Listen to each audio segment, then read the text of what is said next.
Welcome to the Deep Dive. I am Ben Cross. And I am Lauren Taylor. And today we are getting into a topic that, well, you already know the sound. It is primal. Oh, totally. It is that stomp, stomp, clap, stomp, stomp, clap. You can hear it in your head right now. Exactly. You're probably tapping your foot already. It is arguably the most recognizable 3 seconds in the entire history of recorded music.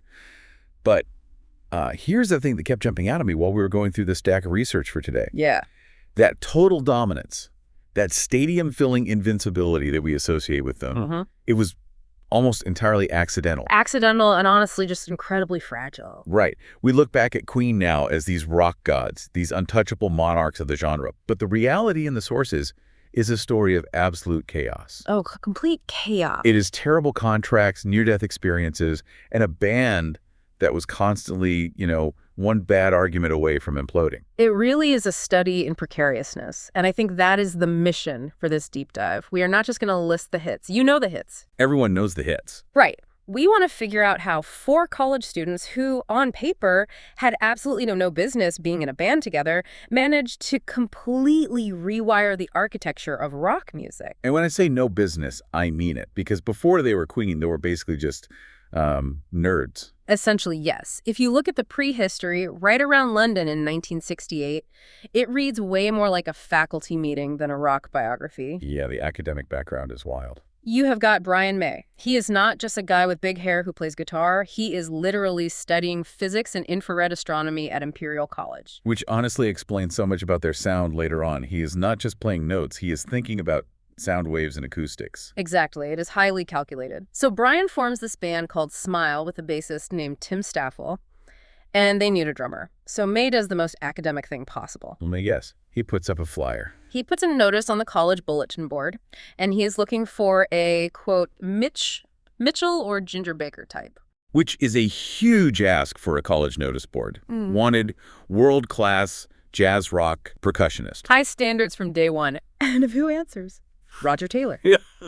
And he is not a drifter. He is not a dropout. He is a dental student. The dentist. Yes. So you have a physicist on guitar and a dentist on drums. It is incredibly respectable. It is the kind of band you would be thrilled for your daughter to date. Totally. But they are not going anywhere yet. They're playing the college circuit, doing okay.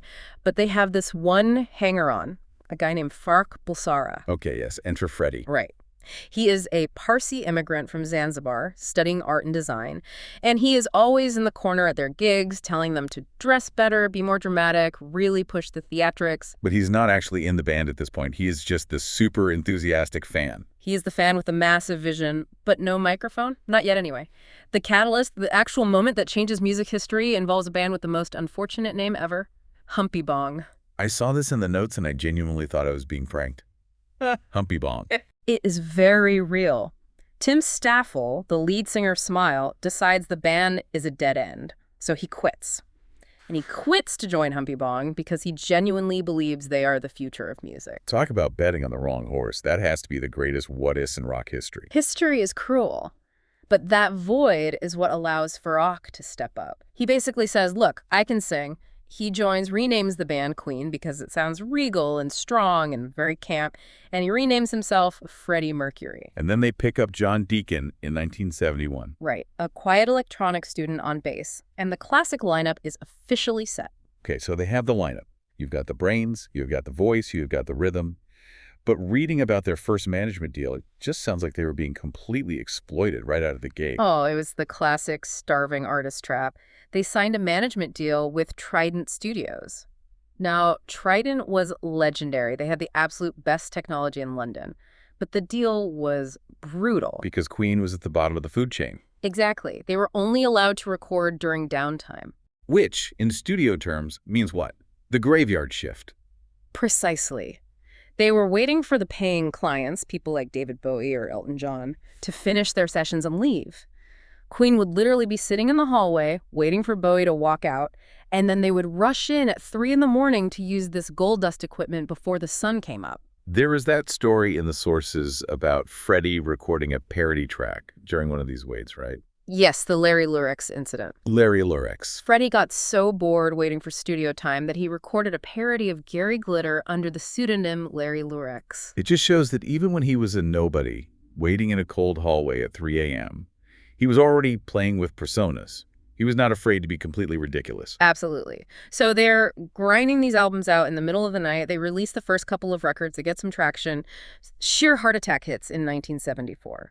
Killer Queen starts climbing the charts. They are finally getting momentum. And then biology gets in the way. It is almost a curse. Just as they break through, Brian May collapses. Yeah. And this was not just the flu. No, this was serious, right? He almost died. He did. First, he contracts hepatitis, likely from a dirty needle during tour vaccinations. And then he develops a life-threatening colon condition. He was hospitalized. The band is trying to record their breakthrough album, and their guitarist, the guy who literally defines their sound, is in a hospital bed wondering if he's going to survive, let alone play again. It is amazing they did not just fold right there. They almost did, but they realized the show had to go on. They recorded Killer Queen, and Now I'm Here, largely by working around his absence, leaving gaps in the tracks for him to fill in later. It proved to them that they could survive a massive crisis. Which brings us to 1975. They survive the illness, they have a hit, they have the world's attention, and then they decide to commit commercial suicide. Bohemian Rhapsody. I really want to unpack this, because today you hear it on the radio, my kids know all the words, and it just sounds like classic rock. It sounds inevitable. But at the time, this was pure insanity, was it not? Complete insanity. You have to understand the context of radio in 1975. A rock single was strictly defined. 3 minutes long. Verse, chorus, out. Maybe a quick guitar solo if you're lucky. And Freddie comes in with this 6-minute monstrosity. A mock opera. Exactly. There is no chorus.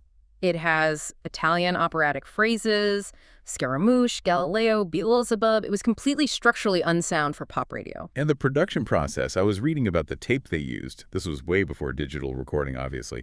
You could not just hit copy and paste on a vocal track. Right. This is analog tape. They were recording on 24-track machines. To get that massive choral sound, that huge wall of voices singing Magnifico, they had to overdub their own voices nearly 200 times. Explain that to me like I am 5. What physically happens to the tape when you do that? Think of a cassette tape. Every time you record over a track, the machine runs the tape over an erase head and a record head. It physically touches the tape. They ran this tape back and forth so many times that the actual magnetic coating that holds the music started wearing off. So they were literally erasing the song as they were creating it. Yes. The tape became almost transparent. The engineer said that if the tape had snapped, the song would have been gone forever. They were holding the master copy up to the light and seeing right through it. That is unbelievably high stakes. And the label hated it. Hated it. EMI executives told them it was a disaster. They said, it is too long, it is weird, radio stations will never play it. They demanded the band cut it down. The Queen refused. They totally doubled down. They slipped a copy to a DJ friend, Kenny Everett, and told him not to play it, with a massive wink, of course. He played it 14 times in one weekend. The switchboards lit up. The public decided. It went to #1 in the UK for 9 weeks. It proved that you did not have to talk down to the audience. You could give them opera and hard rock and total nonsense, and they would eat it up. Exactly. They trusted their listeners. So they are on top of the world. Late 70s, they're untouchable. But then we hit the 80s. Yeah. And the narrative shifts dramatically. The 80s dip. This is where the band really loses the plot a bit. What happened? Yeah. Because they seemed invincible. Well, they tried to pivot. They released the Hot Space album in 1982. It was very disco-infused. And you have to remember, in the early 80s, the divide between rock and disco was basically a tribal war. Rock fans did not dance? They famously did not dance. By pivoting to dance music, Queen alienated their core rock base, especially in America. Fans were just confused. Then, on top of that, they made a massive political error. They performed at Sun City in South Africa during the absolute height of apartheid. Which was a huge no-no globally. Massive. The United Nations had a strict cultural boycott. By breaking it, they severely damaged their reputation. So by 1985, Queen was not viewed as rock royalty anymore. They were seen by a lot of critics as a has-been act, a band in sharp decline. Which perfectly sets the stage for what is arguably the greatest comeback in music history. July 13th, 1985, Live Aid. The resurrection. Wembley Stadium. Bob Geldof puts this massive concert together for famine relief. Every superstar on the planet is there.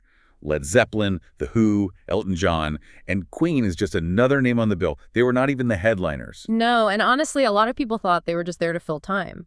But this is where that physicist, and dentist discipline kicks right back in.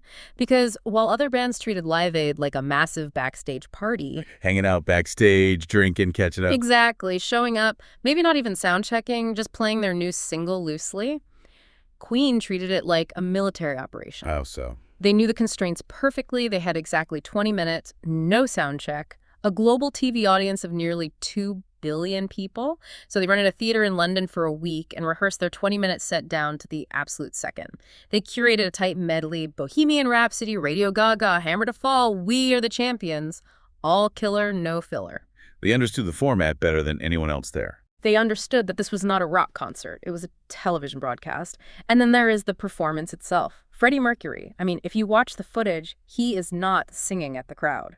He is conducting them. The Radio Gaga clap. That moment, he raises his hands, and 72,000 people in Wembley Stadium clap in perfect synchronization.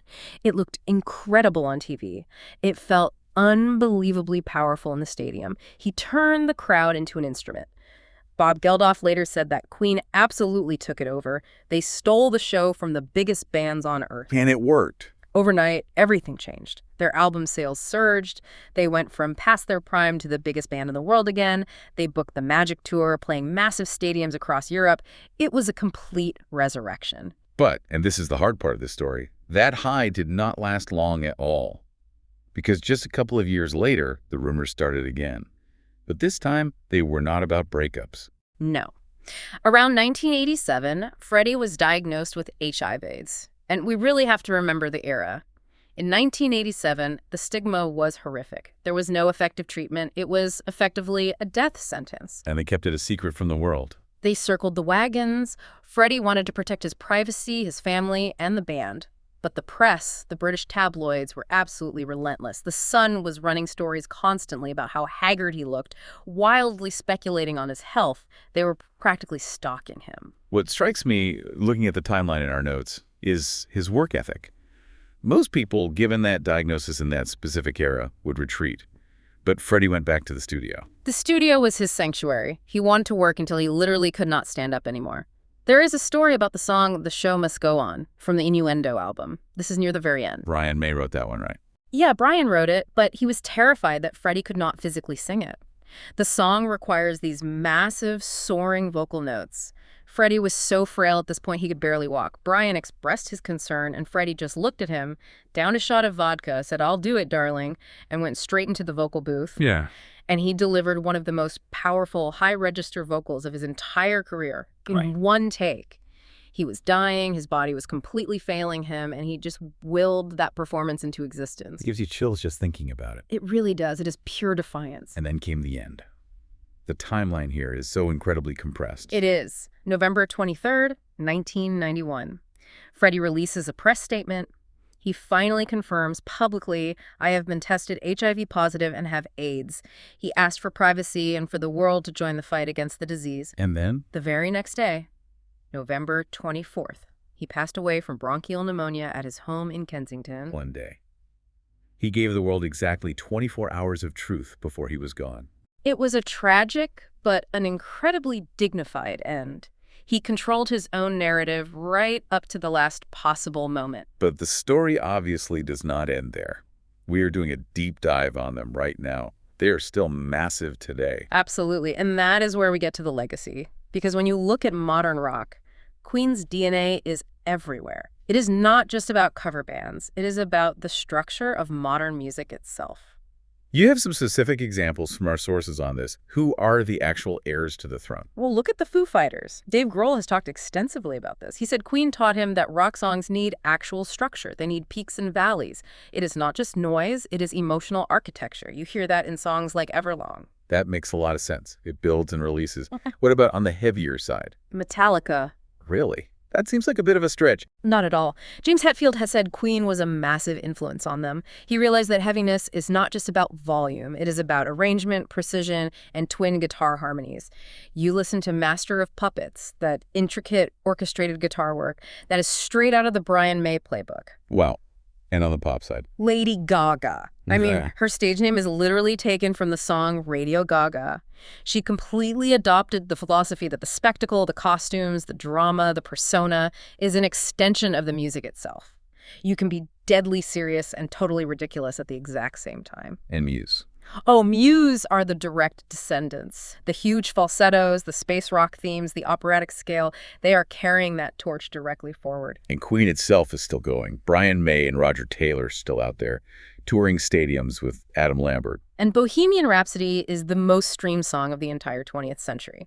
They have managed to capture a whole new generation of fans who were not even born when Freddie died. It is just incredible. So let's bring it all together for you listening. We have gone from a college band with a drummer studying dentistry and a singer destined for Humpy Bong Which is still the best band name ever. to a global phenomenon and then to a tragedy that shook the world. What does this all mean for us? Why does this specific story stick? I think the big takeaway is about the power of embracing contradiction. Queen never played it safe. They were heavy metal and opera. They were disco and rock. They were intellectual and completely primal. They just did not fit in a box. They refused the box entirely. And I really want to leave you with this final thought about Freddie. We looked at a source called Freddie versus Maya that touches heavily on his identity. We so often think of Freddie Mercury as the god of rock, right? The man in the yellow jacket commanding the stadium. The ultimate icon. But inside that yellow jacket was Farrokh Bulsara, a shy Parsi immigrant from Zanzibar who is incredibly insecure about his teeth and absolutely terrified of rejection. The duality there is fascinating. It is. He proved that you do not have to choose. You can be technical and emotional. You can be highly precise and completely chaotic. You can be an outcast and a king. You can be everything at once. And that, I think, is why we still love them today. Beautifully put, you can be everything at once. That is the real magic of Queen. Thanks for taking this dive with us today. Thanks for having me. And to you listening, thanks for sticking with us. We will catch you on the next deep dive.